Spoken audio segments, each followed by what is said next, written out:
ভ্যাবসা গরম রে বাবা, মনে হচ্ছে জ্বলন্ত উনুনের মধ্যে শুয়ে আছে। দূর দূর, এইভাবে ঘুম হয় নাকি? হ্যাঁ,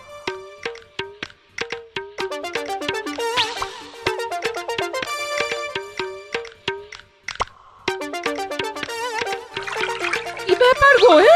আজ এত সকাল সকাল ঘুম থেকে উঠে পড়লে যে? ও, জল তেষ্টা পেয়েছে বুঝি? আগে না গিন্নি। ওমা, তাহলে কুঁজো থেকে জল ঢাললে কেন? খাবো বলে নয়, মাথায় ঢালবো বলে। আহ, শান্তি। বলি হচ্ছেটা কি? ঠান্ডা করছি গিন্নি, মাথা ঠান্ডা করছি।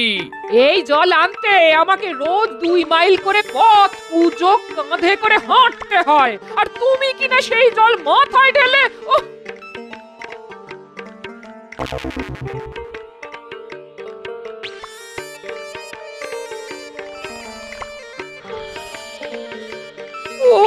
আমার হচ্ছে যত জ্বালাতন। দেখো দেখো ঠাকুর, দেখো কেমন মানুষের সঙ্গে আমি সংসার করছি। দেখো নাক ডাকিয়ে ঘুমাচ্ছে। যত সব।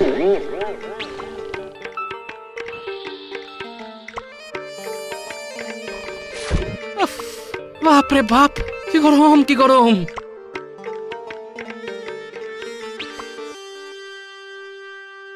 জয় মহারাজ কৃষ্ণচন্দ্রের জয়, জয় মহারাজ কৃষ্ণচন্দ্রের জয়।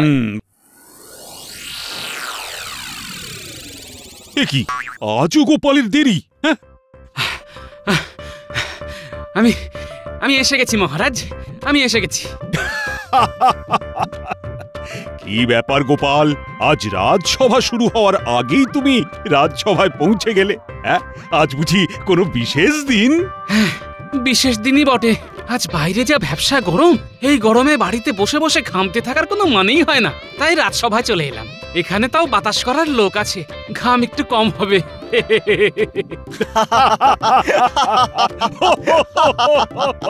ওহ গোপাল, তুমি দিন দিন বড্ড ধরিবাজ হয়ে উঠছো। ধরিবাজি ছাড়া কোনো কাজই করতে চাও না তুমি, তাই নাকি? ভালো হাওয়া পাওয়ার জন্য আপনিও যে মহারাজের সঙ্গে একেবারে সেঁটে দাঁড়িয়ে আছেন, তাহলে আপনি আমার জায়গায় এসে বসুন দেখি, আর আমি যাই আপনার জায়গায়। হ্যাঁ, আরে থাক না, এসবের আবার কি দরকার? খাওয়ার মধ্যে একটু হাওয়াই তো খাচ্ছি। দেখেছেন মহারাজ?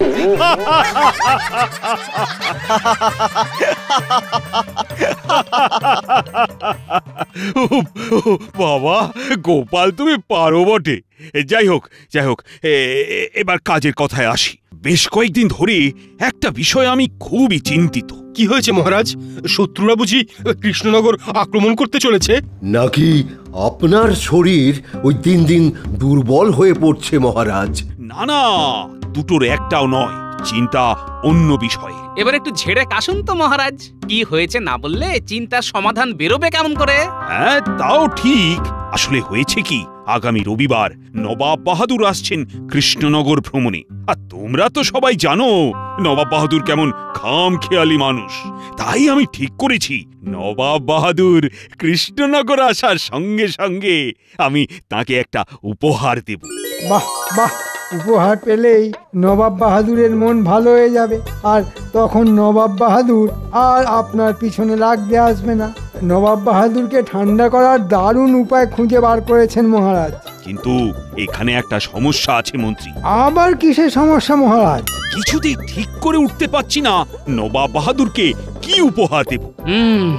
যা গরম পড়েছে, নবাব বাহাদুরকে এক পাত্র ঠান্ডা জল আর একটা তাল পাতার পাখা দিন মহারাজ। জল খেয়ে নবাব বাহাদুরের পেট, আর হাওয়া খেয়ে নবাব বাহাদুরের মাথা, দুই ঠান্ডা থাকবে। তা অবশ্য মন্দ বলনি গোপাল, তবে এরকম উপহার পেলে নবাব একেবারে তেলে বেগুনে জ্বলে উঠবে। তখন সামলাবে কে শুনি? মহারাজ, আমার মাথায় একটা বুদ্ধি এসেছে। মানে আমি একজন মৃৎশিল্পীকে চিনি যে হুবহু মানুষের মতন দেখতে মাটির পুতুল বানাতে পারে। তাকে দিয়ে যদি নবাব বাহাদুরের একটা মূর্তি বানিয়ে নবাব বাহাদুরকে সেটা উপহার স্বরূপ দেওয়া যায়, তাহলে কিন্তু নবাব বাহাদুর খুব খুশি হবেন। হ্যাঁ, বাহ বাহ বাহ, আমাদের কৃষ্ণনগর তো মাটির পুতুলের জন্য বিখ্যাত। সারা দেশ জুড়ে তার সুনাম। এরকম একটা উপহার নবাব বাহাদুরকে দিতে পারলে নবাব বাহাদুরও খুশি হবেন, আর আমাদের শিল্পেরও সঠিক ব্যবহার হবে। কি বাকিদের কি মতামত শুনি? আমরাও একমত মহারাজ। আমরাও একমত। বেশ বেশ, আমত্ত, তুমি আজই সেই মৃৎশিল্পীকে এই রাজবাড়িতে ডেকে নিয়ে এসো। রাজবাড়ির বাগানে নবাবের মূর্তি বানানোর কাজ হবে। হ্যাঁ, আর হাতে আর মোটে 4 দিন সময়। আজকের মতো তাহলে রাজসভা এখানেই শেষ। হ্যাঁ, দাঁড়ান দাঁড়ান মহারাজ। কি হলো গোপাল? হাওয়া খাবো বলে রাজসভায় এলাম, আর আপনি এত তাড়াতাড়ি রাজসভা শেষ করে দিচ্ছেন, এ কেমন বিচার? গোপাল, একবার যখন বলে দিয়েছি রাজসভা আজকের মতন শেষ, তখন শেষ তো করতেই হবে। তুমি বরং আগামীকাল এসো হাওয়া খেতে। সকাল নয়, হাওয়া খাবে।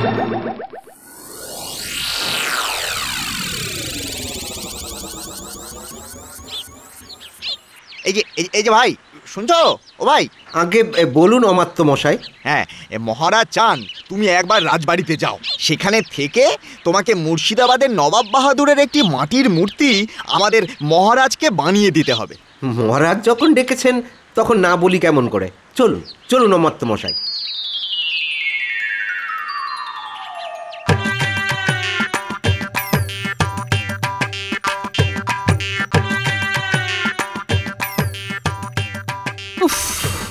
এই ব্যবসা গরমে আর পারা যাচ্ছে না। এই গরমের চোটে আজ ভালোভাবে ঘুমোতেও পারলাম না। এখন কি যে করি। এইবার একটু শান্তি পেলাম। আমি হলাম গোপাল ভাঁড়, আমার বুদ্ধির তুলনা নেই।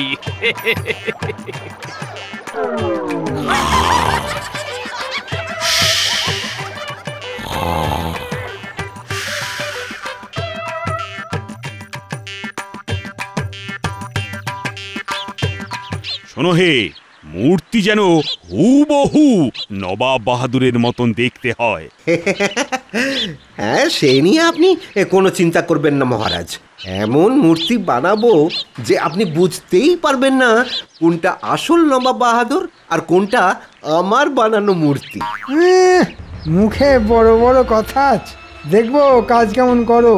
কাজ ভালো না হলে তোমাকে মাটি দিয়ে লেপে রাজবাড়ির দরজায় প্রহরী সাজিয়ে দাঁড় করিয়ে রাখবো, এই বলে দিলাম। হ্যাঁ, নাও নাও, হাত চালিয়ে কাজ করো দেখি। এবার আসছে রবিবারের মধ্যে মূর্তি বানানোর কাজ কিন্তু শেষ করতে হবে তোমাকে।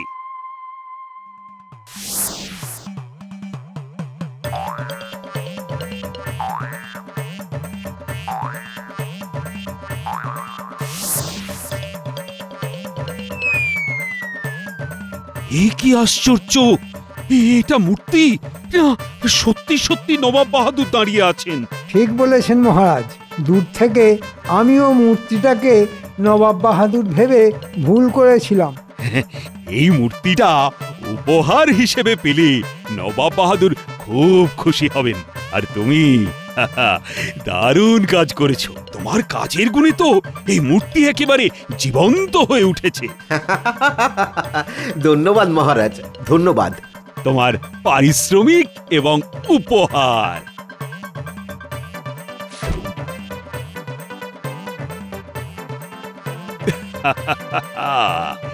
এবার শুধু আগামীকাল নবাব বাহাদুরের কৃষ্ণনগরে আসার অপেক্ষা।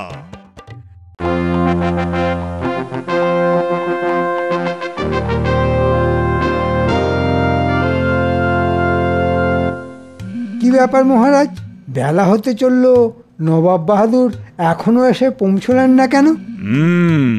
আমিও তো সেটাই ভাবছি মন্ত্রী।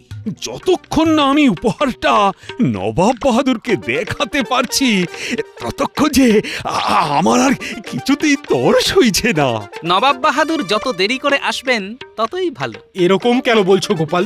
সোজা হিসেব, যতক্ষণ না নবাব বাহাদুর এসে উপস্থিত হচ্ছেন ততক্ষণ এই রাজসভায় বসে হাওয়া খেতে পারবো। উনি এসে পড়লেই তো সবাইকে রাজবাড়ির বাগানে গিয়ে গরমের মধ্যে ঘামতে হবে।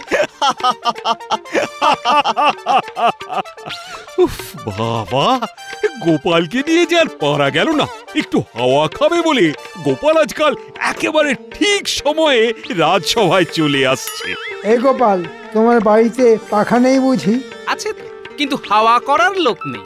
আর আমার আবার নিজের হাত ব্যথা করে হাওয়া খেতে একেবারেই ভালো লাগে না।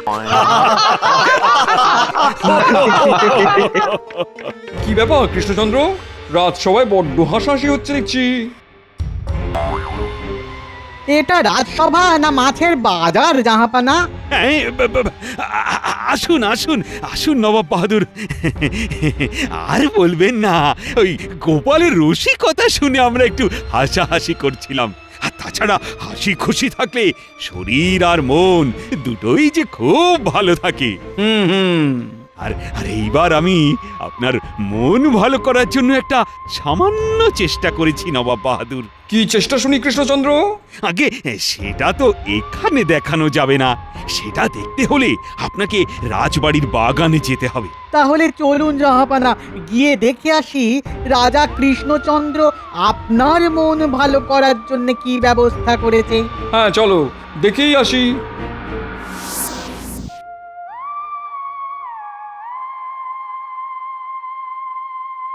হ্যাঁ, এই যে, এটাই হলো আপনার মন ভালো করে দেওয়া সেই জিনিস।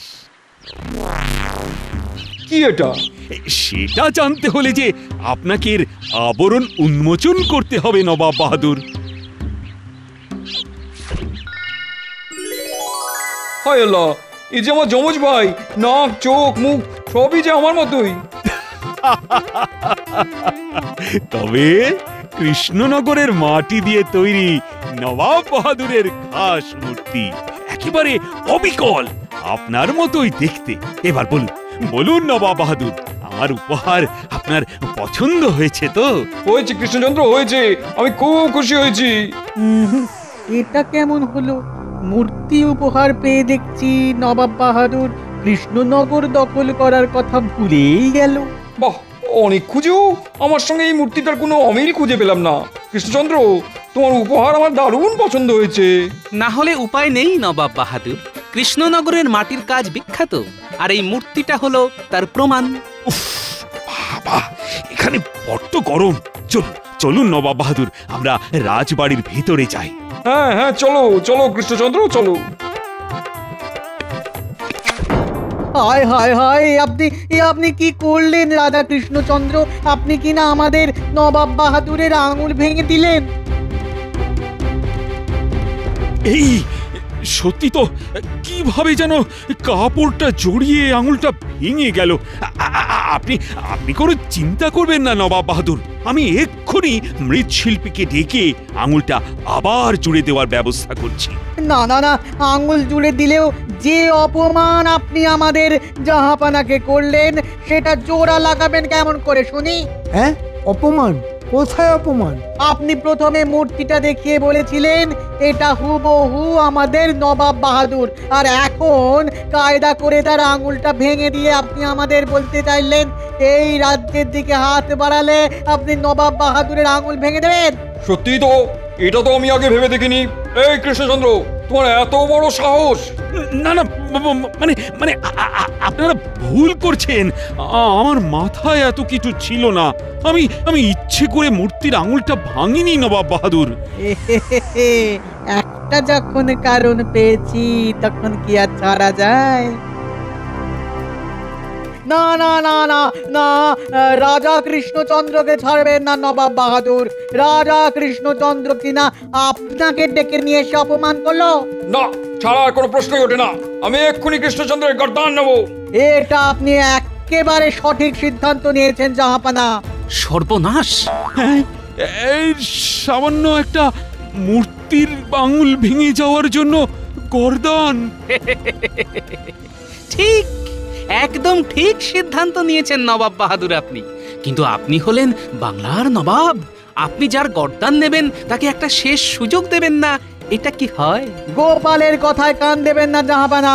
পিছন থেকে তো কাপুরুষরা ছুরি মারে, আপনি তো আর কাপুরুষ নন, আপনি হলেন বাংলার নবাব। তাই একটা শেষ সুযোগ যদি... কথাটা মন্দ বলনি গোপাল। বেশ, আমি কৃষ্ণচন্দ্রকে কালকের দিনটা সময় দিলাম। কাল ঠিক এই সময় এই জায়গায় কৃষ্ণচন্দ্রকে রোদের মধ্যে 1 ঘন্টা ঠায় দাঁড়িয়ে থাকতে হবে। যদি কৃষ্ণচন্দ্রের মুখে আমি এক ফোঁটাও ঘাম না দেখি, তাহলে এই যাত্রায় কৃষ্ণচন্দ্র বেঁচে যাবে। আর যদি আমি কৃষ্ণচন্দ্রকে ঘামতে দেখি, তাহলে কালই আমি কৃষ্ণচন্দ্রের গর্দান নেব, এই বলে দিলাম। সাবাস সাবাস জাহাপানা সাবাস। কাল দেখবো রাজা কৃষ্ণচন্দ্র কেমন করে বেঁচে ফেরে।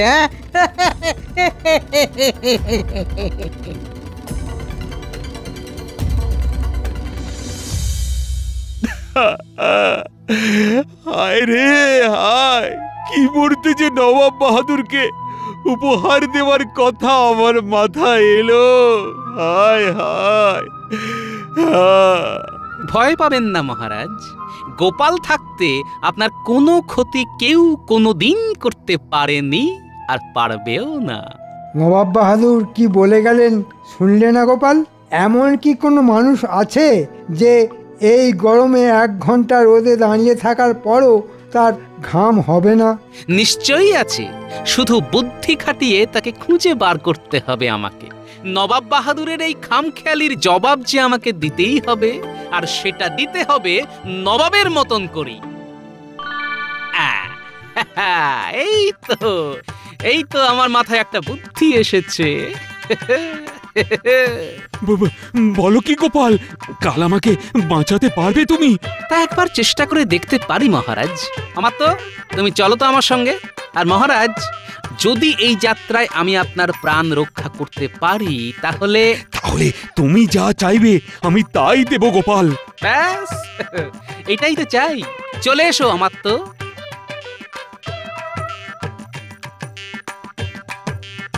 কি মনে হয় গোপাল আমাকে বাঁচাতে পারবে?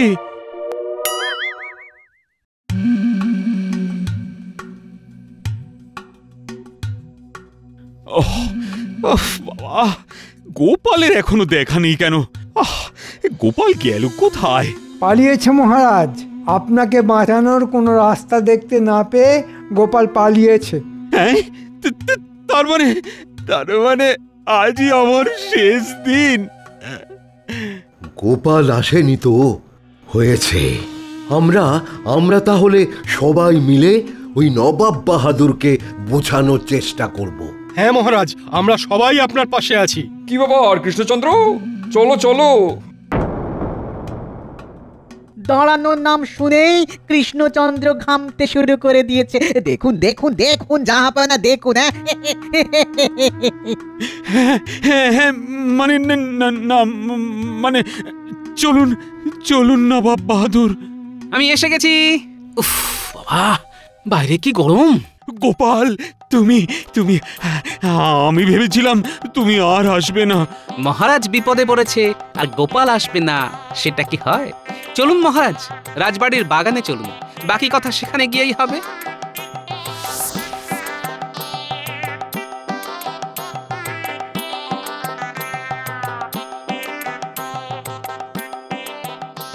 কি এটা আবার কি? এটাই তো আসল মহারাজ। এই গোপাল, এসব কি? আগে আপনি বলেছিলেন এই রোদের মধ্যে মহারাজকে 1 ঘন্টা এখানে দাঁড়িয়ে থাকতে হবে, আর যদি মহারাজের মুখে ঘামের বিন্দু দেখা না যায়, তাহলে আপনি মহারাজকে ছেড়ে দেবেন। হ্যাঁ বলেছিলাম। তাই তো মহারাজের হয়ে মহারাজের এই মাটির মূর্তিটা এখানে 1 ঘন্টা দাঁড়িয়ে থাকবে। 1 ঘন্টা কেন? রোদের মধ্যে একদিন দাঁড়িয়ে থাকলে ও এই মূর্তি ঘামবে না। আমাদের সঙ্গে চালাকি হচ্ছে নাকি? আগে আমার এত বড় সাহস কোথায় যে আমি আপনাদের সঙ্গে চালাকি করব? আপনারা যে পথ দেখিয়েছেন, আমি তো সেই পথে হেঁটেই মহারাজকে বাঁচানোর একটা সমাধান বার করেছি মাত্র। বুঝেছি গোপাল, আগে আমি তোমার গর্দান নেবো, তারপর আমি কৃষ্ণচন্দ্রকে দেখছি। সেরকম তো কথা ছিল না। রাজার বদলে মূর্তি রোদে দাঁড়াবে, সেটাও তো কথা ছিল না গোপাল। কেন? এতে ভুলটা কোথায়? নবাব বাহাদুরের মূর্তির আঙুল ভাঙলে যদি নবাব বাহাদুরকে অপমান করা হয়, তাহলে মহারাজের মূর্তি কেন মহারাজের হয়ে দাঁড়াতে পারবে না জাহাপনা? এই প্রশ্নের কি উত্তর দেবো? সত্যি তো না, মানে হ্যাঁ মানে গোপাল ঠিক বলেছে। হ্যাঁ, গোপাল ঠিক বলছে। আছে নাকি কোনো উত্তর নবাব বাহাদুর? জাহাপানা, গোপাল তো দেখছি আমাদের জালে আমাদেরই জড়িয়ে দিয়েছে। সব হয়েছে তোমার জন্য উজির। তুমি গোপালের সঙ্গে কোনোদিনই পেরে উঠবে না এটা জেনেও প্রতিবার গোপালের পেছনে লাগতে যাও। কি মানে রাগ করছেন কেন জাহাপানা? দূর, আমি এখানে আর এক মুহূর্ত থাকবো না, আমি চললাম মুর্শিদাবাদ।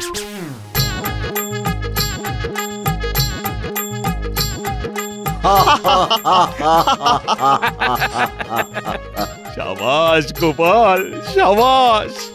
আজ তোমার জন্য আমার প্রাণটা বেঁচে গেল। আগে এবার একা আমি নয়, আমার সঙ্গে অমাত্য আর ওই মৃৎশিল্পী না থাকলে এই যাত্রায় আমি একা কিছুই করতে পারতাম না। আমত্ত আর মৃৎশিল্পীকে তো আমি উপহার দেবই, কিন্তু এই ভাবনাটা যার মাথা থেকে বেরিয়েছে তাকে আমি সর্বোচ্চ পুরস্কার দিতে চাই। বলো বলো গোপাল, কি পুরস্কার নেবে তুমি? কি নেবে?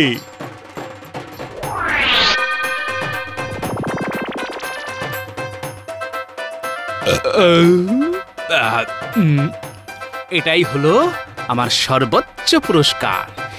গরমকালটা এইভাবে কাটিয়ে দিতে পারলে যে আমি হব এই পৃথিবীর সবচেয়ে সুখী মানুষ। নবাব স্বপ্ন ভাবতে পারেনি তাকে এইভাবে ঘামের দাম দিতে হবে। কেমন দিলাম?